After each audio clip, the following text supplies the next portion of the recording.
creation. Let's look at our chart. That is the chart that we have been using. We are looking at the story of the whole Bible, and we have been spending some time here, some precious time looking at the beginning. So let's read once again our scriptural reference in Genesis chapter 1, verse 31, which end Genesis chapter 1. And God said, God saw everything that he has made, and behold, it was very good. And the evening and the morning were sixth day. Then we jump straight into chapter 2, verses 1 to 3. Thus the heavens and the earth were finished, and all the hosts of them. And on the seventh day, God ended his work, which he has made, and he rested on the seventh day from all his work which he has made. And God blessed the seventh day and sanctified it, because that in it he has rested from all his work which God created and made. Now, there are a couple of things that we have been looking at. We have looked into the first 6 day of creation. Now, we are looking into the seventh day of creation. We ask ourselves, what happened on the seventh day of creation? And we said, what happened is that God rested. But we are being careful that we don't read our contemporary understanding of rest into what the Bible is saying. We've seen so far that the word rest in the original Hebrew is the word Shabbat, and it means to cease. It means to cease. Okay? We said that the word rest is, we must not think about rest in the sense that God has been creating and he was tired and he was overwhelmed and then he has to take time out.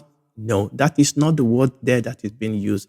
This word actually means that God stopped doing something that he was doing, but actually we are going to see that God started doing something else. One of the things we will see is that the 6 days were laying foundation for the seventh day. This is very, very important. The seventh day is connected to the 6 days. The 6 days as a whole, as a foundation, as a whole, a process of creation. And God then entered into this seventh day. And we have read in that place that God rested from his work. And God blessed the seventh day and God sanctified it. And one of the things that we have touched on, which we are going to still push into, is the fact that this concept of rest is actually connected to every other thing that we've been talking about creation. We said creation is not really about God creating, physical things. Creation is really about God. Genesis is about the creator, just like history is about him. And also we need to understand that just the same way that the 1 to 6 is not really about the plant and the animal, it's about God doing those things. The same way, it is important for us to understand that the seventh day is not about the day, it's about God that is doing something on that seventh day. And this is very, very important. And we said this actually did not just stop in Genesis chapter 1, Genesis chapter 2. It pushed into the Old Testament covenant, the Old Covenant, and it pushed into the New Covenant. You remember when I was rounding up the other time, I went quickly to the book of Hebrews. I went ahead of myself just for us to see that even in the ministry of our Lord Jesus Christ, the Lord Jesus Christ was talking about rest. Come unto me, all ye that labored and are heavy laden, and I will give you rest. And then Hebrew was talking about there is a rest that is still remaining for the people of God. And he said we should labor to enter into that rest. And when we read Exodus chapter 20, and when we read that Hebrews, both of them pointed back to Genesis chapter 1, Genesis chapter 2. Both of them pointed back to creation for us to be able to understand this concept of rest. And I said that we must be very, very careful we don't read our contemporary concept of rest into what the scripture was saying over there. That when the Bible talk about rest, and I did mention that we need to understand that that word is Shabbat. I've mentioned it now. And the fact that the record or the narrative of creation in Genesis chapter 1 did not actually end in chapter 1. It actually ended in this verse 3 of chapter 2. And that when God rested, he's talking about God ceasing, God stopping. That is what Shabbat means. In other words, when God rested, God simply stopped from doing the work of creation that he was doing, because that work has been completed. It has been completed as God wanted it, and God looked at it and God said it was very good. It has met the purpose, the reason for which God has created it. Now it was plugged into day 7. Remember, part of that creation was also the creation of humanity. So when God entered into his rest, he stopped what he was doing, not so that he can discard it, no, so that it can fulfill the purpose and for what God made it in the first place. So the rest of God is not a place of idleness.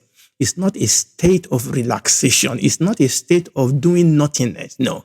Rather, there is an important concept that is very important that we see here. So let's move this forward. Let's try and understand this Sabbath rest of God that we read in this Genesis chapter 2, verses 1 to 3.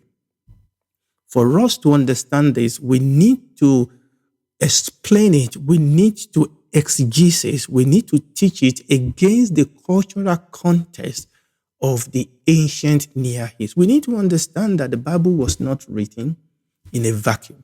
Quite a number of the things, and we have mentioned this over and over and over and over again, we need to understand the way those people that the scripture was written to in the first place, you and I need to understand how did they understand the scripture? What did they understand by rest? What was the cultural? Now, obviously, the Bible is different. The God that we serve is different from the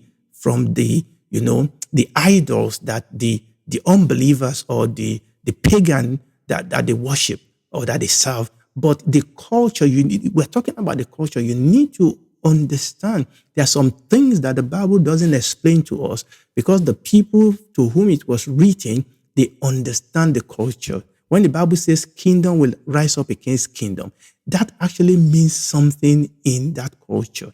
When the Bible says there are some of these things that will miss them totally because we try to explain them from our own contemporary point of view. I remember somebody's trying to, accuse the Lord Jesus Christ of not respecting his mom because he says something. That is because this fellow was filtering what he was reading through from the scripture, was filtering it through his own contemporary culture. No, you can't do that. You are going to get the wrong end of things. For example, in my culture, when you greet elderly people or when you talk to elderly people, you don't look them straight in the eyes. In my culture, that is disrespectful. In the culture that that was born into, but I'm now in UK. Actually, in UK, if you speak to people, even if they are your boss or even if they are your elder, if you speak to them and you don't look them into the face, it shows that you are not confident. It shows that you are hiding something. You see, you need to understand culture, right? If my daughter or my son is coming to me in my culture here and they try to prostrate, you would think, are they fainting? Or are they collapsing or something? No, my children will not faint in Jesus' name. But in my culture where I was born, when you approach an elder, you greet them by prostrating, or the women, they bend the knee. But that is the culture. The culture is neither evil or wicked. Now, there are some evil practices in some culture. For example, people sacrificing things. So I'm not talking about that. We're talking about the culture, the way, the manner of life, okay?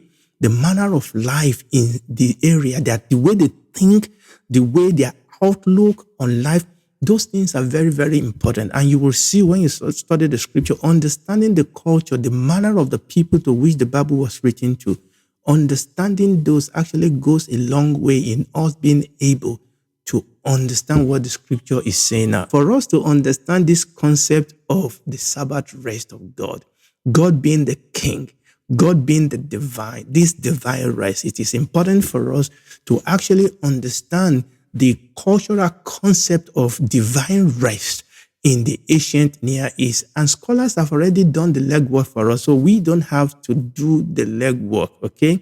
So we need to understand these subjects of divine rest, okay, by looking at what they've told us about this culture of the Near East, and that will help throw light for us on the biblical concept of divine rest. Now, scholars of ancient Near East told us that in that culture, among other things, divine rest is achieved after acts of creation that brings order. Obviously, that is exactly what we see in the book of Genesis, in the Genesis account of creation.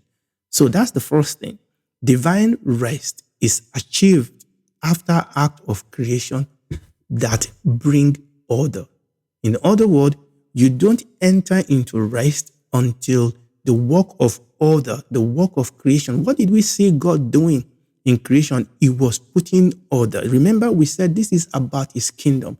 He was establishing order. He was establishing, relationship. He was establishing flow of authority.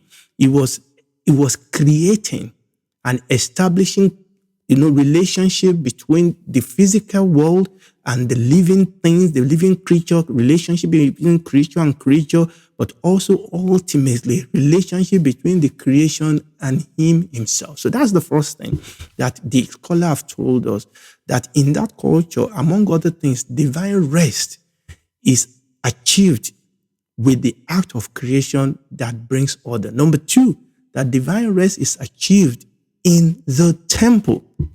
And this is very, very important.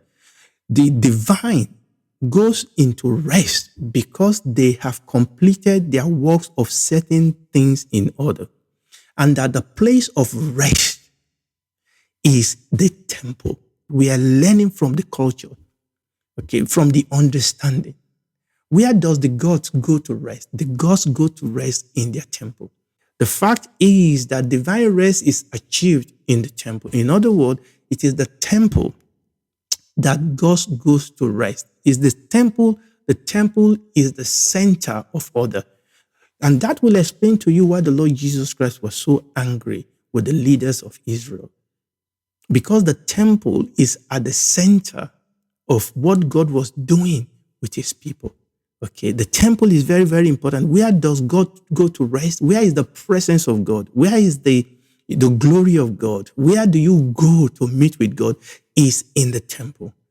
And that was why the Lord Jesus said, my house shall be a house of prayer. You have turned it into a den of thieves. And that is why the devil wants to corrupt the temple, wants to confuse the temple worship, wants to bring in false doctrine, because that is the source, that is the center of rest, is the temple. What does that tell you? The Bible says that we are the temple of God. We as individuals, again, I'm going ahead of myself.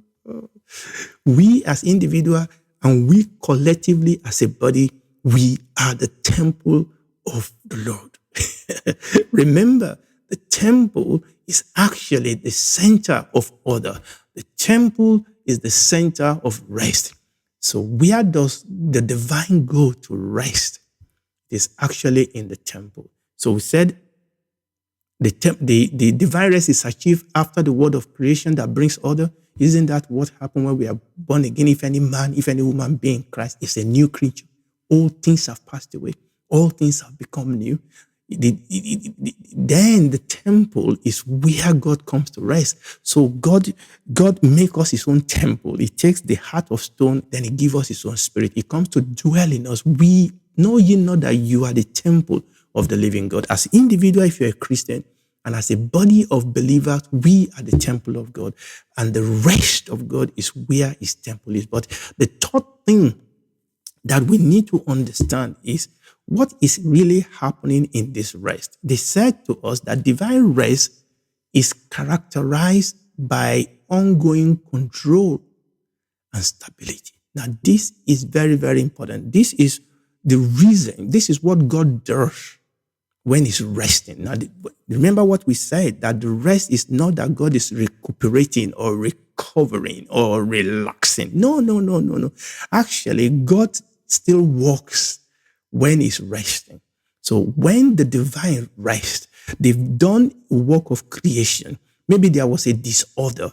Maybe there was, confusion. They've set things in order in the kingdom. They've vanished the rebellious. They've vanished the evil and the wicked. They vanished them. And now they go into the temple to rest. But they go in there to rest the rest there. In other words, they've ceased from the work of creation, setting things in order. They go into the temple to rest so that they can maintain and control and manage the rest, the order that has been set in place. The reason why what God has done should not go into disorder is because the God of creation is the same God that sustains that which is created. And this is very, very important.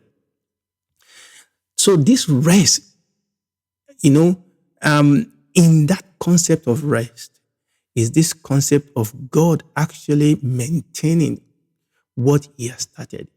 Is the concept of stability. And I will use that word very soon, is the concept of peace, is the concept of God, maintaining and sustaining that which God has created. So I'll go through that again. So this concept of divine rest, when we look into the culture and the understanding of the ancient Near East, which we now see that actually is revealed for us in the scripture, we'll see that the divine rest is achieved by act of creation that brings order. Number 2 is achieved in the temple being the center of order where the rest is actually administered. Why is that? Is because the same God that created the universe, that same God is in the temple maintaining that which he has created. People always talk about maintenance culture.